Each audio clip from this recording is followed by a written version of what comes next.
नमो नमः मित्राणि, मैं रमन कुमार आपके अपने चैनल में आपका स्वागत करता हूँ। मित्रों, आज मैं लेकर आया हूँ प्रयत्न।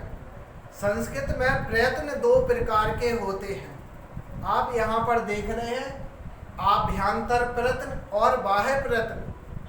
अब प्रयत्न का अर्थ क्या होता है? प्रयास करना। जैसे हम कोई वस्तु सीखते हैं तो सबसे पहले प्रयास करते हैं, चाहे पढ़ने का प्रयास हो या प्रयत्न हो, या बोलने का प्रयास हो या प्रयत्न हो। तो यहाँ पर बोलने में जो प्रयास किया जाता है तो यहाँ पर प्रयत्न है। तो यहाँ पर बोलने के लिए जो प्रयास किया जाता है उसको प्रयत्न कहते हैं। अब बोलने के लिए दो प्रकार से प्रयास करते हैं। पहला कौन सा? आभ्यंतर। आभ्यंतर का अर्थ है अंदर से। जो हम अंदर से बोलते हैं, यानी मुख के अंदर से जो ध्वनियां निकलती हैं टकरा कर, वह आभ्यंतर प्रयत्न है। और बाह्य प्रयत्न क्या है? बाह्य का अर्थ है बाहरी प्रयास। तो बोलने के लिए जो हम बाहरी प्रयास करते हैं उसको बाह्य प्रयत्न कहते हैं। तो प्रयत्न का अर्थ होता है प्रयास करना। तो आइए जानते हैं। तो प्रयत्न यहाँ पर 5 प्रकार का होता है। प्रयत्न तो 2 प्रकार का है, लेकिन आभ्यंतर प्रयत्न 5 प्रकार का होता है।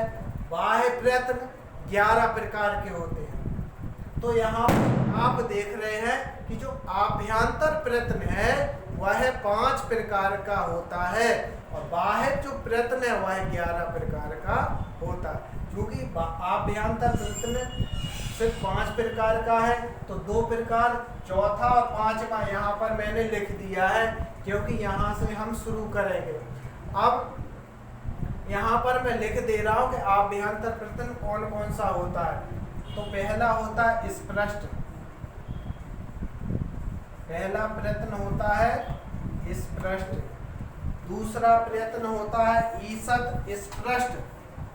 दूसरा होता है ईषत् स्पष्ट।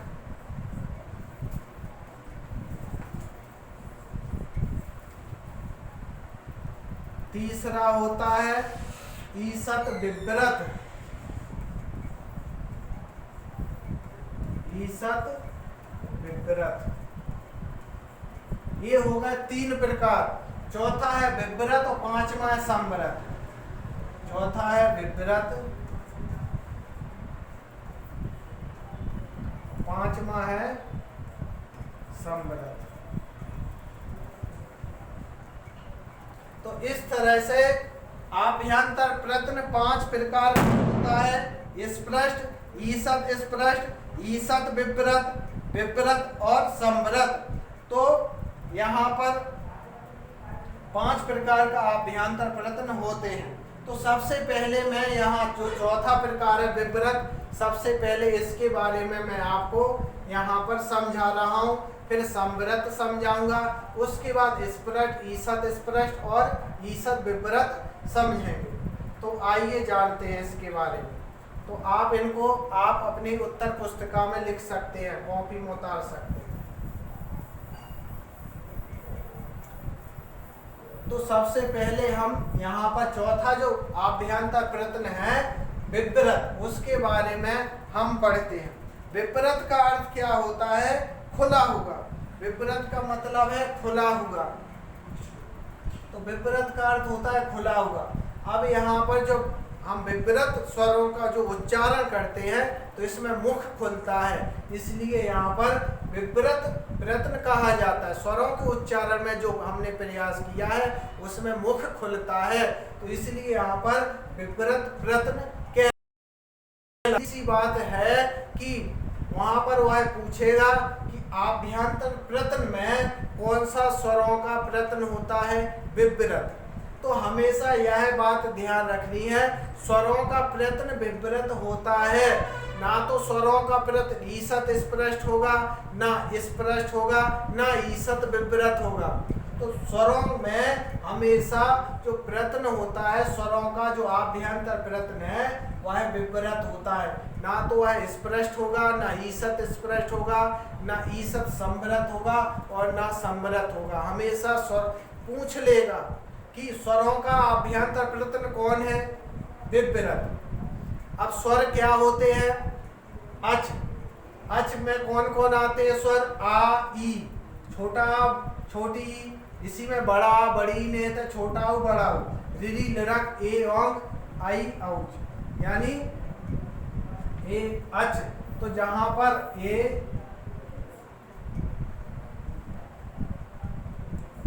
आई, ओ और औ, तो यहाँ पर अच। अब इसी में बड़ा, बड़ी, बड़ाऊ, निहित है। तो हमेशा यह बात आपको ध्यान रखना है कि विव्रत स्वराणाम, महर्षि पतंजलि कहते हैं विव्रत स्वराणाम, स्वरों का अभ्यंतर प्रयत्न विव्रत होता है। कभी भी स्वर स्पष्ट नहीं होगा, कभी भी स्वर ईसत स्पष्ट नहीं होता है, कभी स्वर ईसत विव्रत नहीं होता है, और कभी स्वर विव्रत संव्रत नहीं होता है। सिर्फ स्वर होता है तो विव्रत ही होगा। इस प्रकार से हमारा जब मुख खुलता है तभी यहाँ पर ध्वनियां निकलती हैं, तो हमेशा स्वर विव्रत ही, आभ्यंतर प्रयत्न ही होता है। अब यहाँ पर आप समझ गए होंगे, आप लिख सकते। अब यहाँ पर संव्रत क्या होता है? संव्रत होता है, तो अब प्रश्न यहाँ पर आता है स्वरों के दो प्रयत्न कौन से होते हैं? विव्रत और संव्रत, लेकिन प्रयोग की दशा में ही संव्रत होगा।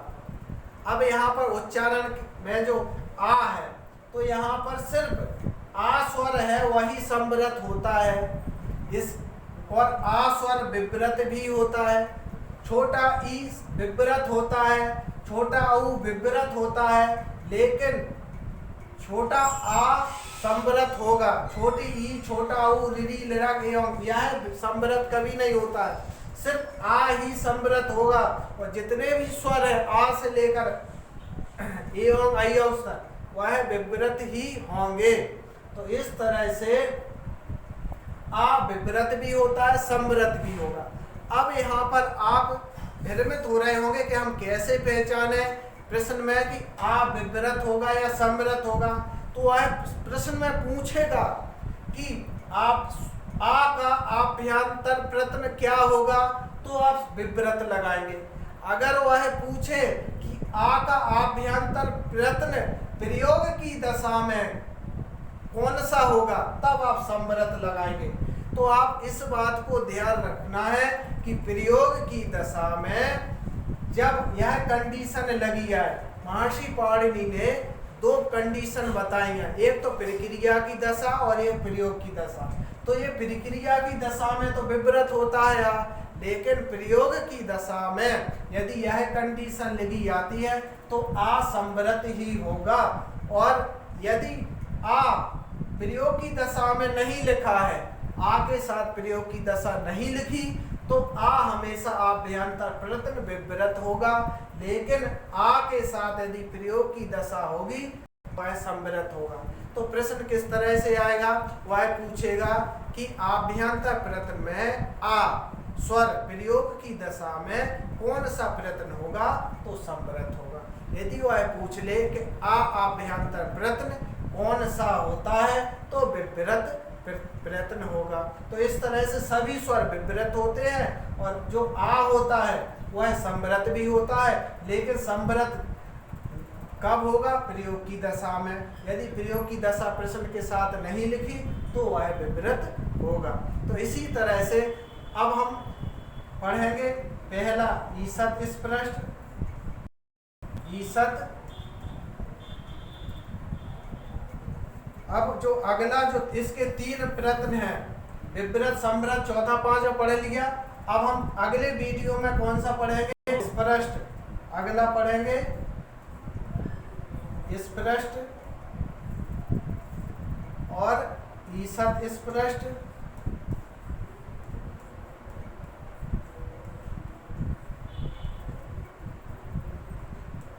और ईसत विव्रत।